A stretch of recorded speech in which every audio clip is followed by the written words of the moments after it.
Hello friends, आप सबों का हमारे चैनल राजहंस स्टडी सेंटर पे स्वागत है। आज हम लोग बात करने वाले हैं क्लास 8 के विज्ञान सब्जेक्ट का। और विज्ञान सब्जेक्ट के दो चैप्टर के प्रश्न जो दिए गए हैं। पहला चैप्टर अगर देखें तो कोशिका, दूसरा चैप्टर धातु एवं अधातु। इसके जितने भी अभ्यास के प्रश्न हैं उसका वीडियो बना हुआ है और वो अपलोड किया गया है।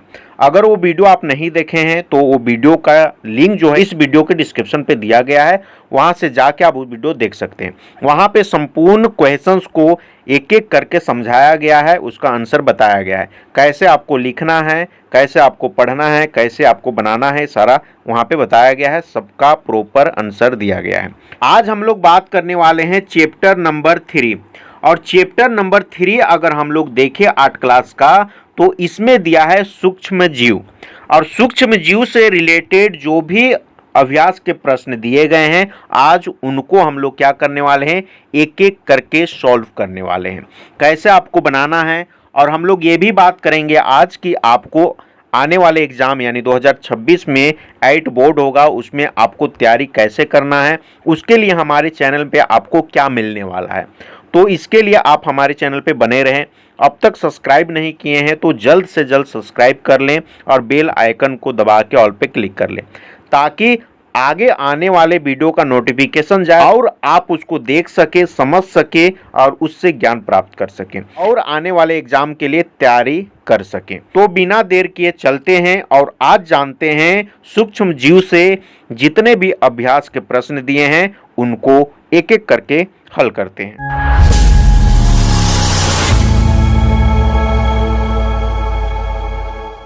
तो यहाँ पे आप देख सकते हैं टॉपिक क्या है, सूक्ष्म जीव। आपका चैप्टर का नाम क्या है, सूक्ष्म जीव। और सूक्ष्म जीव में जो अभ्यास के प्रश्न दिए गए हैं वो एक एक करके हम लोग क्या करने वाले हैं, सॉल्व करने वाले हैं। पहला अगर हम लोग देखें पहला में, तो पहला में लिखा गया है सही विकल्प का चयन कीजिए। और सही विकल्प का चयन में आपको 7 क्वेश्चंस दिए गए हैं। पहला क्वेश्चंस की अगर बात करें, ईस्ट का उपयोग इनमें से किस चीज के उत्पादन में किया जाता है। क्या चीनी के उत्पादन में किया जाता है, अल्कोहल के उत्पादन में किया जाता है, हाइड्रोक्लोरिक अम्ल के उत्पादन में किया जाता है, ऑक्सीजन के उत्पादन में किया जाता है, किसके उत्पादन में किया जाता है। यहाँ पे ऑप्शंस देखें तो इसका ऑप्शन होगा ख और अल्कोहल, क्योंकि ईस्ट का उपयोग जो है वो अल्कोहल के उत्पादन में किया जाता है। ये 4 ऑप्शंस में कौन सा ऑप्शन होगा, ख। अगला क्वेश्चन अगर हम लोग देखें दूसरे नंबर का क्वेश्चन, तो इसमें है निम्न में प्रतिजैविक कौन है। इसमें 4 ऑप्शंस दिए गए हैं और चारों ऑप्शंस में प्रतिजैविक कौन है, तो स्ट्रेप्टोमाइसिन ये जो है वो प्रतिजैविक है। आपको यहाँ पे ख नंबर ये भी टिक लगा देने हैं। दूसरे नंबर का क्वेश्चन। तीसरे नंबर की अगर हम लोग बात करें तो तीसरा नंबर पे आपका दिया गया है सूक्ष्म जीव कहाँ पाए जाते हैं। कहाँ पाए जाते हैं सूक्ष्म जीव, ये पाए जाते हैं जल में, वायु में, मिट्टी में या इनमें से इन सभी जगहों पे। तो सूक्ष्म जीव जल में पाए जाते हैं, वायु में पाए जाते हैं, मिट्टी में पाए जाते हैं, सभी जगह पाए जाते हैं। इसलिए इसका ऑप्शन हमारा ख हो जाएगा, इन सभी जगहों पर। देखिए ये सारा क्वेश्चंस जो दिया गया है वो आपके टॉपिक, आपके चैप्टर में जो सूक्ष्म जीव के बारे में जो जानकारी दी गई उसके अनुसार दिया गया है। और हमारे ऑफलाइन क्लास में सारे टॉपिक, सारे पॉइंट्स को हम लोग क्लियर किए हुए हैं। जो हमारे ऑफलाइन क्लास पे आते हैं उनको सारे बातों की जानकारी है। जो ऑनलाइन में हमारे वीडियो को देख रहे हैं, यूट्यूब में पहली बार देख रहे हैं, उनको अगर वो चैप्टर नहीं पढ़े हैं तो उनको थोड़ा सा प्रॉब्लम हो सकता है। अगर वो पढ़े हैं तो उनको क्लियर हो रहा होगा। तो हमारे चैनल को सब्सक्राइब करके रखें ताकि आगे बहुत सारे वीडियो आने वाले हैं, वो सब आपको मिलेगा और आप उसको देखेंगे तो सारे चीज़ क्लियर हो जाएंगे। हम लोग इस टॉपिक का सारा डिटेल्स वीडियो भी लाने वाले हैं और वो आप देखिएगा तो आपको सारा चीज़ क्लियर होगा। हम लोग प्रत्येक चैप्टर के 50-50 क्वेश्चंस वाले भी वीडियो लाने वाले हैं।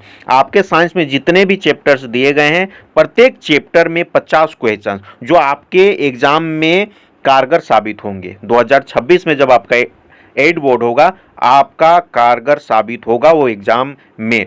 वो 2026 के 8 बोर्ड को ध्यान में रखकर ही बनाया जा रहा है। तो इसलिए आप हमारे वीडियो में बने रहें, हमारे चैनल पे बने रहें। अगला क्वेश्चन, अगला क्वेश्चन अगर हम लोग चले तो अगला क्वेश्चन में है सबसे पहले कौन सा प्रतिजैवी खोजा गया था? तो पेनिसिलिन। पेनिसिलिन जो है वो सबसे पहले क्या किया गया था? खोजा गया था। अगर आपको देखिए इससे और भी क्वेश्चंस पूछे जा सकते हैं कि पेनिसिलिन जो है वो किसके द्वारा खोजा गया था, कब खोजा गया था, ये सारे चीज आपको पूछे जा सकते हैं। और ये हमारे ऑफलाइन क्लास में क्या किया गया है, ये पूरा क्लियर किया गया है। अगर ये कब खोजा गया था पूछा जाए तो कब खोजा गया था? 1928 में खोजा गया था, है ना। किनके द्वारा खोजा गया था? अलेक्जेंडर फ्लेमिंग के द्वारा खोजा गया था। ऐसे कई क्वेश्चंस मिलेंगे और हम लोग इसका जो है वो क्वेश्चंस लाने वाले हैं, क्योंकि 8 बोर्ड में केवल आपको ऑप्शनल क्वेश्चंस होने वाला है और हम लोग प्रत्येक चैप्टर में 50-50 क्वेश्चंस आपके लिए लाने वाले हैं। आप हमारे चैनल पे बने रहें ताकि वो क्वेश्चंस आपको मिल सके और आपका तैयारी बेहतर हो सके। आगे हम लोग चलते हैं अगले क्वेश्चंस में, और अगला क्वेश्चंस में जो दिया है वो दिया है चीनी को अल्कोहल में बदलने की प्रक्रिया क्या कहलाती है? तो चीनी को अल्कोहल में बदलने की प्रक्रिया जो है वो किण्वन कहलाती है। और वो किण्वन जो है वो कौन से ऑप्शंस में दिए गए हैं? तो ख में दिए गए हैं, जिसे आपको टिक लगा देना है। आगे अगर हम लोग अगला क्वेश्चंस पे चले तो अगला क्वेश्चंस जो दिया गया है वो दिया गया है संचरणीय रोगों का सबसे मुख्य कारण क्या है? और ये है घरेलू मक्खी, इसलिए आपको घ नंबर घरेलू मक्खी पे टिक चिन्ह लगा देने हैं। ये ऑप्शंस पे आपको कलर कर देना है। आगे क्वेश्चंस पे अगर हम लोग चले अगला क्वेश्चंस दिया है डेंगू परजीवी का वाहक है कौन से मच्छर का? अगर डेंगू की बात करें तो कौन सा मच्छर? मादा एडिस मच्छर, है ना। इसी के कारण जो है ये होता है और इस पे आपको क्या लगाना है? टिक चिन्ह लगा देना है। ये आपका जो है ऑप्शंस वाले क्वेश्चंस खत्म हो गए। ऑप्शंस वाले क्वेश्चंस कुल 7 क्वेश्चंस यहाँ दिए गए हैं, जिसको हम लोग सही तरीके से देख लिए, समझ लिए। आगे हम लोग चलते हैं दूसरे नंबर के क्वेश्चंस पे, और दूसरा नंबर पे क्या दिया गया है? रिक्त स्थानों की पूर्ति करें। कुछ खाली स्थान के क्वेश्चंस दिए गए हैं और इसमें कितने क्वेश्चंस है? 7 क्वेश्चंस इसमें भी हैं। बीच में खाली स्थान है जिसको आपको भरना है, पूरा करना है। हमने भर के रखा है, आपको एक एक करके हम बताते हैं क्या है। जीवाणु दूध को दही में परिवर्तित कर देती है ना। जीवाणु जो है वो दूध को दही में परिवर्तित कर देती है। कौन सा जीवाणु? ये भी पूछ सकता है कि कौन सा जीवाणु जो है वो दूध को दही में बदल देती है? तो लैक्टोबैसिलस, है ना, एक जीवाणु है जो दूध को दही में बदल देती है। तो वो सारा क्लियर हम लोग का टॉपिक हुआ है। आगे दूसरा क्वेश्चंस में दिया है हैजा के द्वारा होता है। किसके द्वारा हैजा होता है? यहाँ पर स्पष्ट लिखा गया है संदूषित जल के कारण। अगला क्वेश्चन राइजोबियम जीवाणु लेग्यूम पौधों की जड़ों द्वारा ग्रंथियां में पाए जाते हैं। अगला क्वेश्चन अगर देखें पोलियो के द्वारा उत्पन्न रोग है कौन सा? वायरस के द्वारा। पोलियो किसके द्वारा होता है? वायरस के द्वारा उत्पन्न रोग है। अगला क्वेश्चन अगर हम लोग देखें, अगला क्वेश्चन में है गेहूं की रस्ट कवक के कारण होती है। अगला क्वेश्चन चेचक के टीके का खोज किसने किया था? तो एडवर्ड जेनर ने किया था। यह भी आपको याद रखना है। अगला क्वेश्चन रोगाणुओं से लड़ने के लिए हमारा शरीर उत्पन्न करता है, क्या उत्पन्न करता है? रोग प्रतिरोधी उत्पन्न करता है। तो यहाँ पे जो रिक्त स्थानों की पूर्ति का जो क्वेश्चन 7 क्वेश्चंस दिए गए थे वो कुछ इस प्रकार से भरे जाएंगे। आप यहाँ पे देख सकते हैं, आप स्क्रीनशॉट भी ले सकते हैं। अब हम लोग अगले क्वेश्चन पे बढ़ते हैं। अगले क्वेश्चंस पे अगर हम लोग देखें तीसरे नंबर के क्वेश्चंस पे, तो तीसरा नंबर पे दिया है कॉलम अ का मिलान कॉलम ब से करें। 2 कॉलम दिए गए हैं, कॉलम अ और कॉलम ब। कॉलम अ जो भी दिए गए हैं उसको कॉलम ब से मिलान करना है। बहुत कोई क्या करते हैं कि ऐसे दे दिया उसको मिला दिए, क्रॉस मिलान, ऐसे ऐसे नहीं, ऐसे नहीं मिलाना है। ये गलत तरीका है। इससे क्या होता है? खराब दिखता है, गंदा दिखता है, और जो पेपर काटते हैं उनको अच्छा नहीं लगता है और आपको नंबर नहीं देंगे, है ना। इसको मिलाना कैसे है आपको? तो देखिए 8 बोर्ड में आपको ऐसे क्वेश्चंस आने वाले नहीं है, मिलान चिन्ह नहीं आएगा, क्योंकि आपको ऑप्शनल क्वेश्चंस पूछे जाएंगे, 4 ऑप्शंस रहेंगे, उसमें से एक ऑप्शन सही रहेगा जिसको आपको कलर करना होगा। OMR शीट मिलेगा, वहां पे आपको बनाना है ना। लेकिन ये सब प्रैक्टिस, ये सब जानकारी आपको होनी चाहिए, क्योंकि आपको 10 क्लास में आपको थ्योरिकल एग्जाम भी देना है, आपको लिखना भी पड़ेगा। इसलिए वो सब, उसकी भी तैयारी आपको अभी से ही सारी जानकारी आपको प्राप्त करते चलना है कि हमको कैसे कैसे करना है ना। तो इसका एक्चुअली मिलान होता कैसे है, तो मिलान आपको कैसे करना है हमने यहाँ पे मिलाया है, आप देख सकते हैं। आपको उत्तर लिखना है, पहला नंबर में दिया गया है जीवाणु, और जीवाणु किससे मिलेगा, हैजा के कारक। तो हैजा के कारक किस में दिया गया है, ई में दिया गया है। तो आपको पहला नंबर जीवाणु लिखना है, और जो भी मिलेगा, जिससे भी मिलेगा, वो जिस नंबर पे है उसी का नंबर लिख के आपको हैजा का कारक लिख देना है। बहुत कोई क्या गलती करते हैं कि इधर पहला में है जीवाणु लिखें और इसको मिला दिए किस में, हैजा के कारक तो लिखे यहाँ, लेकिन हैजा को कारक अपने से यहाँ पे ए लिखें और हैजा का कारक लिख दिए। ये गलत है, ए नंबर पे थोड़ी दिया गया है हैजा का कारक, ए दिया है ई में, तो आपको ई ही लिखना है, जो दिया गया है, जिसमें दिया गया है वही लिखना है। कई लोग गलती करते हैं, हमने देखा है, ऑफलाइन में हमने देखा है, कई लोग ये गलती करते हैं, ये गलती आपको नहीं करनी है। अगला अगर हम लोग देखें राइजोबियम, ये है नाइट्रोजन स्थिरीकरण, लैक्टोबैसिलस दही का जमना, आगे ईस्ट ब्रेड की बेकिंग, आगे एक प्रोटोजोआ मलेरिया का कारक, एक जीवाणु एड्स का कारण। ऐसे आपको क्या करने हैं, मिलान चिन्ह वालों को ऐसे बनाने हैं। तो ये भी हमारा क्वेश्चंस क्लियर हो गया है, और हम उम्मीद है कि आपको ये समझ में आ रहा होगा।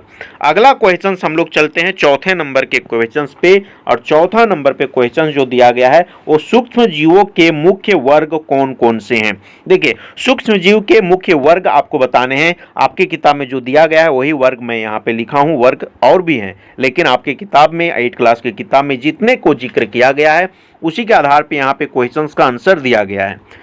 यहाँ पे आपको आंसर कैसे देना है, लिखना है उत्तर में, सूक्ष्म जीवों के मुख्य वर्ग निम्न है या तो निम्नलिखित है, आप लिखेंगे। उसके बाद आपको यहाँ पे बताना है, पहला जीवाणु, दूसरा कवक, तीसरा प्रोटोजोआ, चौथा शैवाल, ऐसे करके आपको इसके वर्ग को बताना है।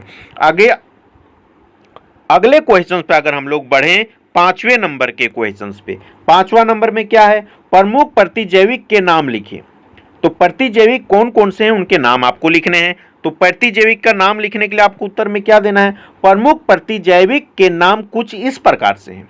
किस प्रकार से, पहला पेनिसिलिन, दूसरा स्ट्रेप्टोमाइसिन, तीसरा टेट्रासाइक्लिन, चौथा एरिथ्रोमाइसिन, पांचवा जो है वो है क्लोरैमफेनिकोल।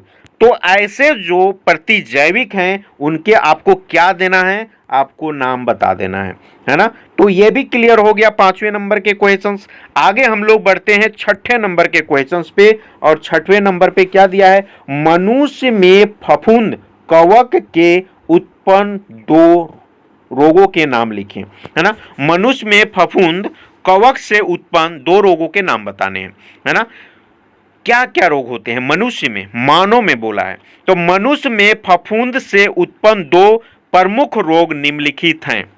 पहला क्या है, और पहला में आपको लिखना है यहाँ पे, वो है दाद, है ना। दूसरा गंजापन, है ना। ये दोनों का कारण जो है वो कवक है, फफूंद है। ये दोनों किसके कारण होता है, तो फफूंद के कारण होता है। इसके अलावा भी कई बीमारी जो हैं वो होते हैं, नहीं होते हैं वो बात नहीं है, और भी कई हैं जो होते हैं, लेकिन यहाँ कितने का नाम पूछा है, मात्र 2 का नाम पूछा है, तो आपको 2 लिखना है। कई लोग गलती करते हैं, 2 पूछा है 4 लिख दे रहे हैं। कई लोग क्या करते हैं, 5 लिख दे रहे हैं। कोई 2 पूछा 1 ही लिख रहा है, नहीं, जितना पूछा है उतना लिखना है, उससे ना तो ज्यादा उससे ना तो कम। तो ये भी आपको क्या हो गया, क्लियर हो गया। अब 7वें नंबर के क्वेश्चंस पे हम लोग चलते हैं, और यहाँ पे देखते हैं कि यहाँ पे क्या पूछा जा रहा है। खाद्य पदार्थों के परिरक्षण में प्रयुक्त 2 परिरक्षकों के नाम बताइए। अब यहाँ पे मैं 2 पढ़ रहा हूँ, लेकिन लिखा क्या है, तो नहीं होगा, यहाँ पे होगा 2, है ना। यहाँ पे टाइपिंग मिस्टेक है, तो आप सुधार लीजिएगा। तो यहाँ पे देखते हैं कि इसका आंसर आपको कैसे देना है। खाद्य पदार्थों के परिरक्षण में प्रयुक्त 2 परिरक्षकों के नाम निम्नलिखित हैं, है ना। यहाँ पे भी आपको 2 लिखना है, यहाँ पे भी 2 लिखना है, ये ध्यान में आप रखिएगा। और वो 2 कौन कौन से हैं, नमक और एक चीनी। तो ये नमक और चीनी आपको लिख लेने हैं, और भी होते हैं लेकिन दो ही पूछा इसलिए दो लिखना है। आगे हम लोग चले कौन से नंबर पे, 8वें नंबर के क्वेश्चंस पे। 8वें नंबर पे क्या दिया है ये भी हम लोग देखेंगे। 8वें नंबर पे दिया है हमारे जीवन में उपयोगी दो सूक्ष्म जीवों के नाम बताइए, यह हमारे लिए किस तरह उपयोगी है।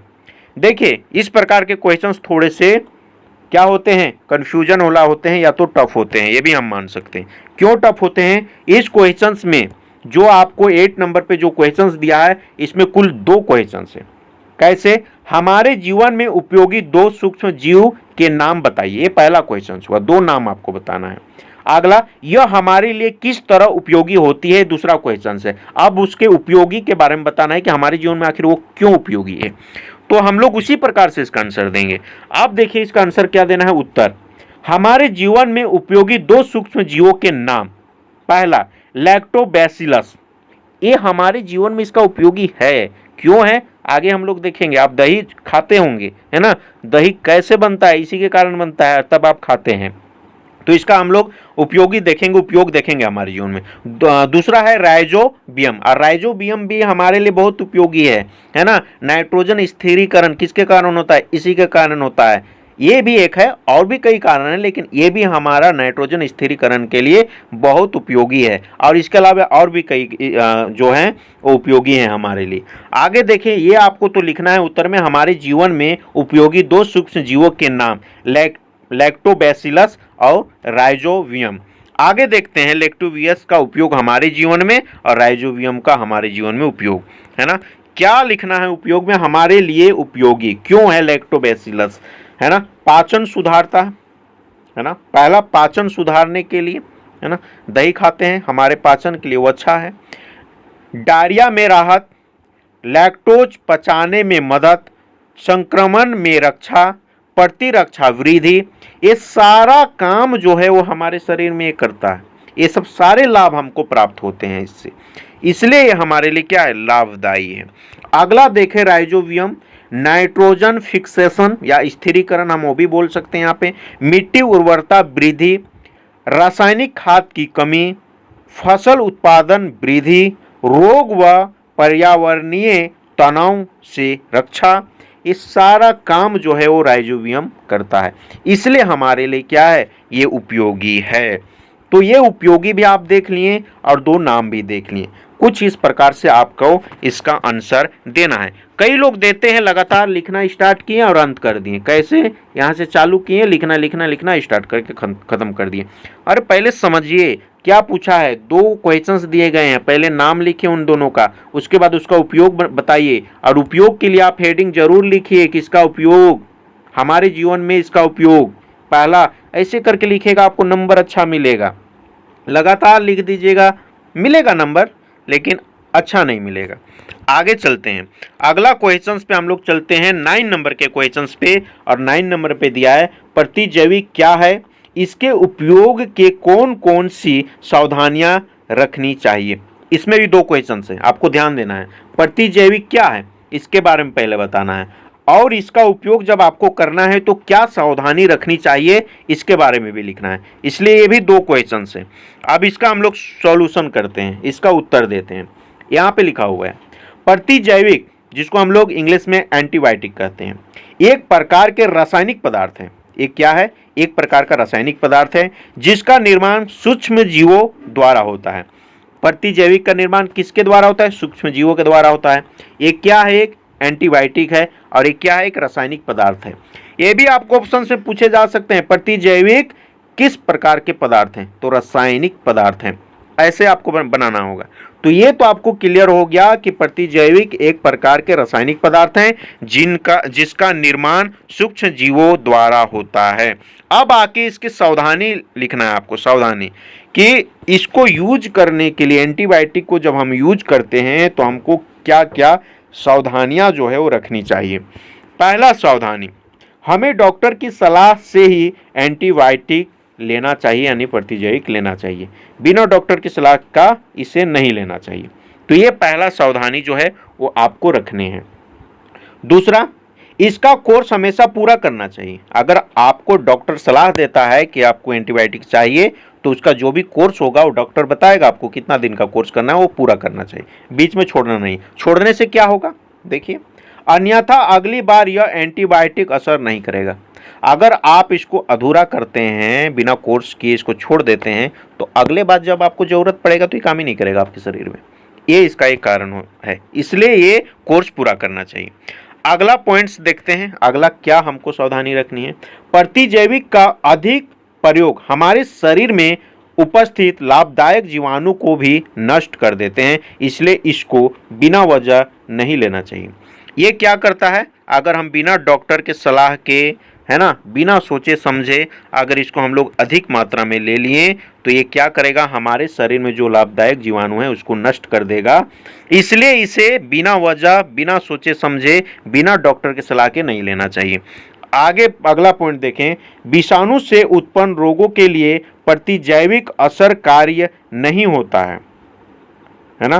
प्रतिजैविक जो है वो विषाणु से उत्पन्न रोगों के लिए इसका काम नहीं है, इसके लिए इसका जरूरत नहीं पड़ता है हमारे शरीर को, इसलिए ये समय इसका प्रयोग नहीं करना चाहिए। इसलिए ये समय इसका प्रयोग नहीं करना चाहिए, है ना। कई लोग क्या करते हैं, डॉक्टर के पास चले गए, अगर वो एंटीबायोटिक नहीं लिखा है ना तो बोलते हैं काहे नहीं लिखा भाई, आपको जरूरत नहीं है बोला तो नहीं लिखे ना दीजिए, या तो नहीं भी लिखा तो अपने मन से लेके खा लिए। ऐसे नहीं करना है, इसमें से आपको ही नुकसान है, आपके शरीर को नुकसान है, इसलिए ऐसे नहीं करना है। हमेशा डॉक्टर की सलाह को मानते हुए ही आपको एंटीबायोटिक लेना है और उसका कोर्स पूरा करना है। ये सारे सावधानियों को आपको ध्यान में रखने हैं। अब आगे हम लोग चलते हैं 10वें नंबर के क्वेश्चंस पे। 10वें नंबर पे क्या है, भोज्य पदार्थों के परिरक्षण के विभिन्न उपायों को लिखिए। देखिए उत्तर में नमक, खाद्य तेल, सोडियम, बेंजोएट, चीनी आदि सूक्ष्म जीवों की वृद्धि को रोककर खाद्य पदार्थ का संदूषण रोकते हैं। क्या करते हैं, संदूषण रोकते हैं, और ये सब हमारे खाद्य पदार्थ को सुरक्षा प्रदान करते हैं। कैसे करते हैं देखिए, भोज्य पदार्थों के परिरक्षण के विभिन्न उपाय, क्या क्या उपाय हैं, हम क्या क्या कर सकते हैं। अगला देखें, नमक कैसे रखता है हमारे खाद्य पदार्थ को सुरक्षित। नमक का उपयोग मांस एवं मछली को लंबे समय तक परिरक्षित रखने के लिए किया जाता है। ये किया जाता है, आपके घर में भी किए होंगे, आपको जानकारी है, आपके घर में अगर मछली बनता होगा आपको पता होगा, है ना, इसलिए ये आप जानते हैं। दूसरा, अचार बनाने में भी नमक परिरक्षण का कार्य करता है। आपके घर में भी अचार बनता है, उसमें भी नमक लगता होगा, है ना। कब नमक लगता है आपको पता है, हमें बताने की जरूरत नहीं है, ये सब आपको पता है, आपके घर में ये सब सारे प्रैक्टिकल होते रहते हैं हर साल, है ना, इसलिए आपको पता होना ही चाहिए, ये मैं नहीं बताऊंगा। ये नमक का काम है, जो एक खाद्य पदार्थ, अचार भी हम खाते हैं, मांस मछली भी खाते हैं, तो सारे चीज़ों को ये परिरक्षण जो है वो देता है। अगला अगर हम लोग देखें, चीनी, है ना, चीनी कैसे देता है। चीनी खाद्य पदार्थों में मौजूद नमी को कम कर जीवाणुओं की वृद्धि को रोक देता है ना। इससे खाद्य पदार्थ सुरक्षित रहते हैं, लंबे समय तक चलते हैं। जैसे जैम, जेली आदि का परिरक्षण चीनी द्वारा किया जाता है। जैम जेली आप सब खाते हैं, है ना, और लंबे लंबे समय तक वो दुकान में टंगा रहता है, जाकर खरीद के लेकर आते हैं, खाते हैं, इसलिए वो सुरक्षित रहता है। आगे देखते हैं, तेल एवं सिरके, ठीक है, यह जीवाणुओं को मारकर भोजन को सुरक्षित रखते हैं। सब्जियां, फल, मांस, मछली आदि का परिरक्षण किया जाता है। तेल और सिरके, ये तो पता ही है आपको, आपके घर में अचार बना होगा ना, उसमें तेल में, आम का अचार तेल में रहता है, और भी अचार तेल में रहते हैं, इसलिए सालों साल चलते हैं, है ना, तो ये परिरक्षण देता है। आगे देखते हैं, गर्म एवं ठंडा करके, ये सब आप अपने घर में प्रैक्टिकल हमेशा करते आए हैं, देखते आए हैं, इसलिए सब को बहुत ज़्यादा डिप्ट बताने की जरूरत नहीं है, आप समझ जा रहे हैं।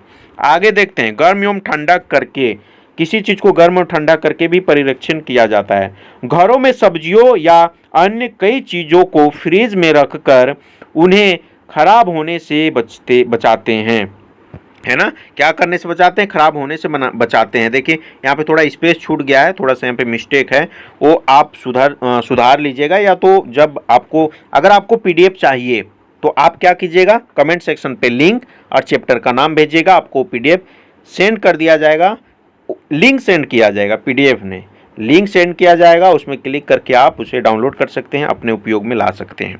आगे देखते हैं, फ्रीज में कम ताप के कारण सूक्ष्म जीवों की वृद्धि रुक जाती है, इसमें यह भोजन को खराब नहीं कर पाते हैं, है ना। तो ये सारा चीज़ें आपके घर में है और ये सब आप उपयोग करते हैं, इसलिए ये आपको बेहतर तरीके से पता है ये सब। आगे बढ़ते हैं हम लोग, भंडारण एवं पैकिंग। आजकल वायुरोधी सेल के द्वारा खाद्य पदार्थों का परीक्षण किया जाता है ना। आजकल जो है वो खाद्य पदार्थ को सील किया जाता है, वायुरोधी। आप देखे होंगे दुकान में बहुत सारा पैकेट रहता है, पैकेट आप लेके आते हैं, घर में यूज करते हैं। ये सब आपके आसपास होने वाले चीज़ हैं, आपके घर में उपयोग होने वाले चीज़ हैं, ये सब से आप गुजरे हुए हैं, आपको पता होना चाहिए सारा चीज़। पूरे डिटेल में बताने की ज़रूरत नहीं है, ये सब आपके घर में होने वाला चीज़ है। आगे हम लोग बढ़ते हैं 11 नंबर के क्वेश्चंस पे, और 11 नंबर का क्वेश्चंस क्या है, टीकाकरण क्या है, यह हमारे लिए क्यों आवश्यक है। इसमें भी 2 क्वेश्चंस हैं, पहले आपको टीकाकरण के बारे में बताना है और ये क्यों आवश्यक है उसके बारे में बताना है। चलिए बताते हैं क्या है इसमें। उत्तर, सूक्ष्म जीव से उत्पन्न रोगों से हमेशा लड़ने के लिए तैयार रहने हेतु शरीर में मृत सूक्ष्म जीव प्रवेश कराए जाते हैं। यह मृत सूक्ष्म जीव हमारे शरीर में प्रवेश करने पर हमारे शरीर को रोगों से लड़ने हेतु प्रतिरक्षी उत्पन्न करते हैं, इसे ही टीकाकरण कहते हैं। आगे देखते हैं ये आवश्यक क्यों है, वो भी लिखा हुआ है। टीकाकरण हमारे लिए अति आवश्यक है क्योंकि हमारे शरीर को यह स्मरण हो जाता है कि वह उन्हीं सूक्ष्म जीव के शरीर में पुनः प्रवेश करने पर किस प्रकार उनसे लड़े, है ना। ये उनको क्या करता है, स्मरण दिलाता है कि आपको कभी भी इस प्रकार का सिचुएशन आएगा तो आपको कैसे लड़ना है ना। ये चीज़ उसको सिखाता है, इसलिए ज़रूरी है। अगला क्वेश्चन से एक और है, आपके अगर किताब में देखिएगा तो एक क्वेश्चन फिर दिया है 12 नंबर पे। अरे 12 नंबर का क्वेश्चन कहाँ से दे दिया, ये कोशिका पहला चैप्टर से आपको दे दिया है। ये क्वेश्चन जो है वो पहला चैप्टर से आपको दे दिया है। क्या दिया है, कोशिका के आकार का जीवाणु के आकार के साथ कोई संबंध नहीं होता। क्या आप इससे सहमत हैं, अपने उत्तर का कारण बताइए। ये क्वेश्चंस मैंने पहले करा चुका है, इसलिए अभी मैं यहाँ पे नहीं कराऊंगा क्योंकि ये यहाँ पे सेम क्वेश्चंस को दे दिया है 12 नंबर में। इसलिए अगर वो आप ये क्वेश्चंस का आंसर चाहते हैं, इस वीडियो के डिस्क्रिप्शन पे उसका लिंक दिया गया है, वहाँ पे क्लिक करके आप ये क्वेश्चंस का जवाब जो है वो देख सकते हैं। तो अब आपको ध्यान देना है, क्या ध्यान देना है कि पहले तो हमारे चैनल को सब्सक्राइब करना है। क्यों करना है, क्योंकि हमारे चैनल में अब बहुत सारे वीडियो आने वाले हैं और 2026 में जब 8 बोर्ड होगा उसके लिए हम लोग साइंस में और भी सब्जेक्ट में हम लोग काम कर रहे हैं। और अभी तो हमारा साइंस में काम चल रहा है और साइंस में हम लोग प्रत्येक चैप्टर का 50-50 ऑब्जेक्टिव क्वेश्चंस लाने वाले हैं जो आपके 8 बोर्ड में काफ़ी कारगर साबित होंगे। तो वो आप तभी देख पाएंगे जब हमारे चैनल को आप सब्सक्राइब करेंगे, ताकि उसका नोटिफिकेशन जाएगा और उसको आप देख सकते हैं, समझ सकते हैं, है ना। आपको पीडीएफ चाहिए तो आपको कमेंट्स करना होगा, है ना। हमारे टेलीग्राम, व्हाट्सएप चैनल सारा का लिंक डिस्क्रिप्शन पे दिया गया है, वहाँ पे क्लिक करके आप वहाँ पे ज्वाइन कर सकते हैं ताकि और सारा अपडेट जो है वो आपको लगातार मिलता रहे। तो उम्मीद करता हूँ कि आपको सारा इन्फॉर्मेशन अच्छी लगी होगी, समझ में आया होगा। अगर अच्छा लगा है एक लाइक ज़रूर कीजिएगा, चैनल को सब्सक्राइब ज़रूर कीजिएगा। फिर आपसे मुलाकात होगी अगले वीडियो में अगले चैप्टर के साथ। तो तब तक के लिए आप सबों का बहुत बहुत धन्यवाद।